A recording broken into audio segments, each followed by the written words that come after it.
اعوذ باللہ من الشیطان اللعین الرجیم بسم اللہ الرحمن الرحیم الحمد للہ رب العالمین وصلی اللہ علی محمد وآلہ الطیبین الطاہرین اما بعد فقد قال الامام الباقر علیہ الصلاة والسلام لو يعلم الناس ما فی زیارت الحسین من الفضل لماتوا شوقا الی آخرہ۔ ناظرین محترم، السلام علیکم ورحمۃ اللہ وبرکاتہ۔ آج اللہ نے یہ توفیق دی کہ میں بارگاہ امام حسین علیہ الصلاۃ والسلام اور بارگاہ ابوالفضل عباس علیہ الصلاۃ والسلام سے آپ حضرات کی خدمت میں حاضر ہوں۔ جس موضوع پہ گفتگو کرنی ہے اور مختصر روشنی ڈالنی ہے وہ اہمیت زیارت امام حسین علیہ الصلاۃ والسلام ہے۔ امام باقر علیہ الصلاۃ والسلام کی روایت کو میں نے عنوان کلام قرار دیا، جہاں پر مولا ارشاد فرماتے ہیں کہ اگر لوگوں کو یہ اندازہ ہو جائے، اگر لوگ جان جائیں کہ زیارت امام حسین کی فضیلت کیا ہے اور کیا ثواب ہے اور اس میں کیا رکھا ہے، لماتوا شوقا، تو وہ اشتیاق کے سبب مر جائیں گے۔ اتنا اشتیاق ہوگا اور ان فضیلتوں کو دیکھ کے اتنی بے قراری آئے گی کہ پھر وہ پریشان ہو جائیں گے اور سوچیں گے کیسے کربلا کی زمین ہمیں نصیب ہو جائے، کیسے ہم کربلا تک پہنچ جائیں۔ ابتدا میں ہی پروردگار کی بارگاہ میں دعا کرتا ہوں، پروردگار سب کو زیارت امام حسین سے مشرف فرمائے۔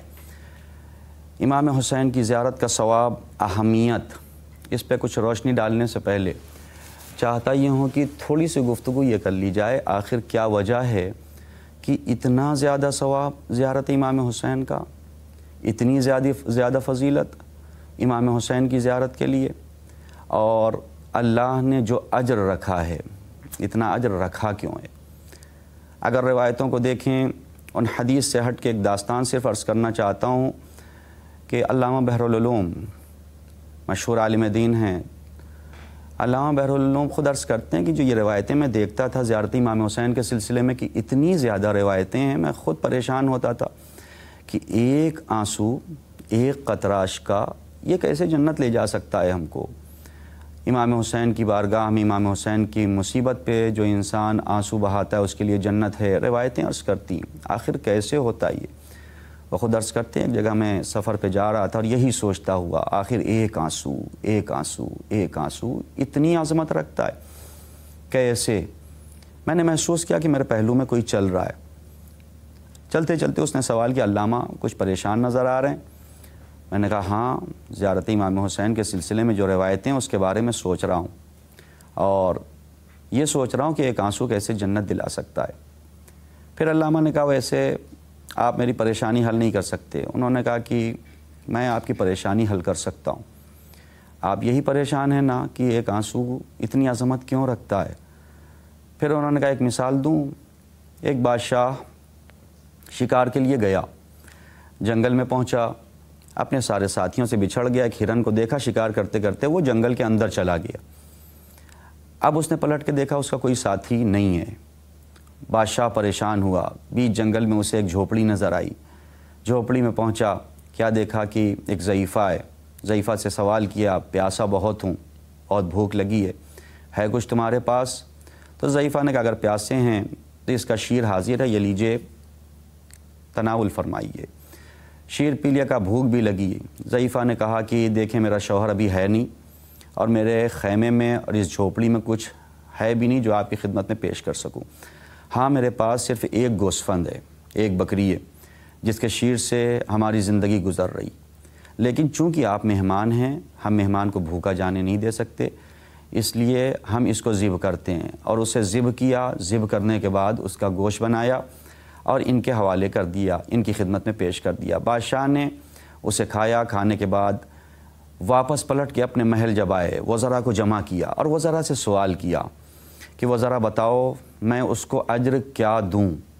اس نے ایک گوسفند ذبح کیا ہے، کسی نے کہا 5000 دینار، کسی نے کہا 10,000 دینار دے دیجئے، 15,000 دینار دے دیجئے۔ لیکن جو وزیر، عقلمند وزیر تھا، اس نے کہا بادشاہ سلامت، اس عورت کے پاس کل سرمایہ، کل اثاثہ اس کا وہی گوسفند، اس کی وہ بکری تھی۔ اس نے صرف بکری ذبح نہیں کی ہے، اپنا سب کچھ آپ کے لیے قربان کر دیا ہے۔ یہ علامہ بحر العلوم سے وہ شخصیت کہہ رہی۔ پھر کہا علامہ آپ سوچ رہے نا ایک آنسو کے بدلے جنت کیسے مل رہی ہے؟ امام حسین کے پاس جتنا کچھ تھا امام حسین نے سب قربان کر دیا تاکہ دین بچ جائے، تاکہ شریعت بچ جائے، تاکہ اسلام بچ جائے۔ ہمارے یہاں یہی تو ہوتا ہے، خدا نہ کرے کسی کا بچہ بیمار پڑ جائے، اگر بیٹا بیمار ہوتا ہے انسان اپنا تمام سرمایہ خرچ کر دیتا ہے، زمین بیچ دے گا بیٹے کو بچائے گا، گاڑی بیچ دے گا بیٹے کو بچائے گا، اپنا سارا سرمایہ خرچ کر دے گا تاکہ بچے کی جان بچ جائے۔ لیکن امام حسین نے اپنے بیٹوں کو بھی قربان کر دیا تاکہ اسلام محفوظ ہو جائے، تاکہ اسلام بچ جائے۔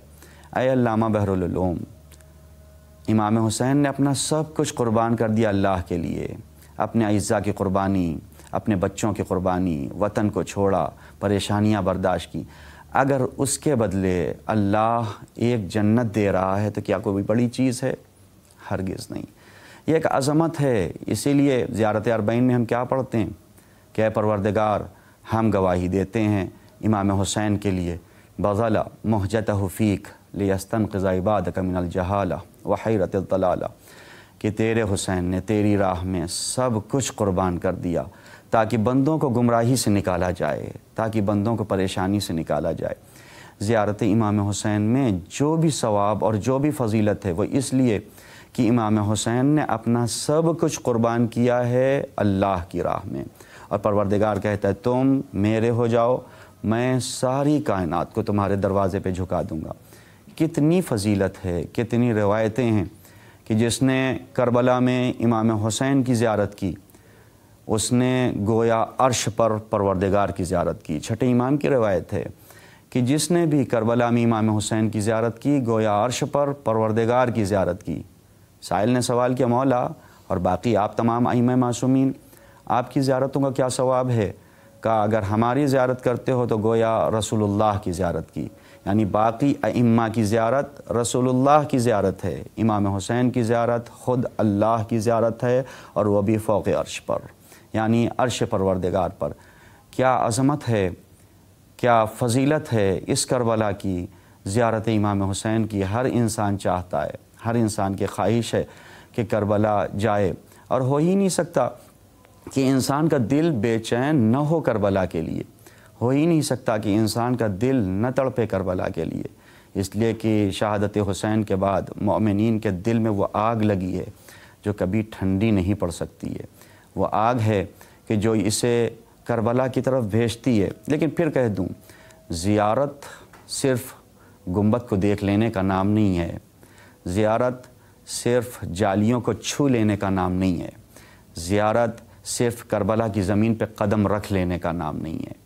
پروردگار کی بارگاہ میں جہاں زیارت کی دعا کریں وہاں یہ دعا بھی کریں، یا اللہ ہم اگر کربلا جائیں تو صرف جالی، صرف زری، صرف گنبد انہی چیزوں کی زیارت میں نہ رہیں، بلکہ حقیقت میں ہماری زیارت زیارت حسین ہو، حقیقت میں ہماری زیارت زیارت مولا ہو، یعنی ہم اپنے کردار کو تبدیل کریں، ہم اپنے آپ کو بدلیں، تاکہ یہ کہا جائے زائر حسین آ رہا ہے، تاکہ یہ کہا جائے یہ انسان کربلائی ہے، یہ انسان کربلا سے پلٹ کر آیا ہے۔ ورنہ امام حسین سے پہلے یہاں جو افراد دفن ہوئے تھے مولا شہادت کے 3 دن بعد دفن ہوئے، لیکن جو اشقیاء تھے وہ روز عاشور ہی دفن ہو گئے۔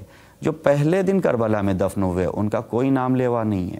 آج یہ لاکھوں عشاق جو کربلا آتے ہیں، حرم امام حسین پہ آتے ہیں، کہیں کسی کے ذہن میں رہتا نہیں ہے کہ وہ افراد بھی یہاں پہ دفن ہیں جن کو جناب علی اکبر نے مارا ہے، وہ افراد بھی دفن ہیں جو امام حسین کی فوج کے خلاف جنگ کرتے ہوئے مارے گئے ہیں، کسی کے ذہن میں نہیں، اس لیے کہ دفن ہونا بھی کمال نہیں ہے، راہ حسین پہ دفن ہونا کمال ہے، راہ حسین پہ چلنا کمال ہے۔ اتنی روایتیں، اتنی عظمتیں اسی لیے ہیں کہ حسین کل برکت کا نام ہے، حسین ابتدا سے لے کے انتہا تک برکت کا نام ہے۔ امام حسین مبارک ہیں۔ کتنی مبارک ہستی وہ تھی، کتنی بہترین ہستی وہ تھی کہ جب اس کی ولادت ہوئی، یعنی ولادت سے پہلے بھی مبارک ہیں، ولادت کے وقت بھی مبارک ہیں، اور بعد شہادت بھی حسین باعث برکت ہیں۔ ولادت سے پہلے ایسے مبارک اور ایسی برکت والی ذات حسین کہ اگر جناب آدم کی توبہ قبول نہ ہو رہی ہو تو واسطہ کس کا دیا جاتا ہے؟ اے آدم، ایسے توبہ قبول نہیں ہوگی جب تک اسماء خمسہ پنجتن پاک کا وسیلہ نہ دے دیا جائے۔ اے جناب آدم، آپ وسیلہ دیں۔ اور پھر جناب آدم نے اپنی توبہ جو کی بھی تھی، اے پروردگار، رسول کے طفیل میں، علی کے طفیل میں، جناب فاطمہ کے طفیل میں، امام حسن کے طفیل میں، امام حسین کے طفیل میں، ابھی ولادت نہیں ہوئی لیکن برکت ظاہر ہو رہی ہے، ابھی ولادت نہیں ہوئی لیکن امام حسین باعث برکت ہو رہے ہیں۔ ولادت ہونے کے فوراً کے بعد برکت ایسی کہ جس کے بالوں پر جل گئے تھے اسے بالوں پر بھی ملے ہیں، تو ولادت امام حسین کے طفیل میں، گہوار امام حسین کے طفیل میں۔ اور ولادت کے بعد، دنیا سے جانے کے بعد ایسی برکت کہ ہم جیسے نہ جانے کتنے گناہ گار جو اس سرزمین پہ آ رہے ہیں، جو اس جگہ پہ آ رہے ہیں، پروردگار ہمیں توفیق دے رہا ہے کہ ہم اس زمین پہ آتے ہیں اور اپنے گناہوں کو معاف کرواتے ہیں۔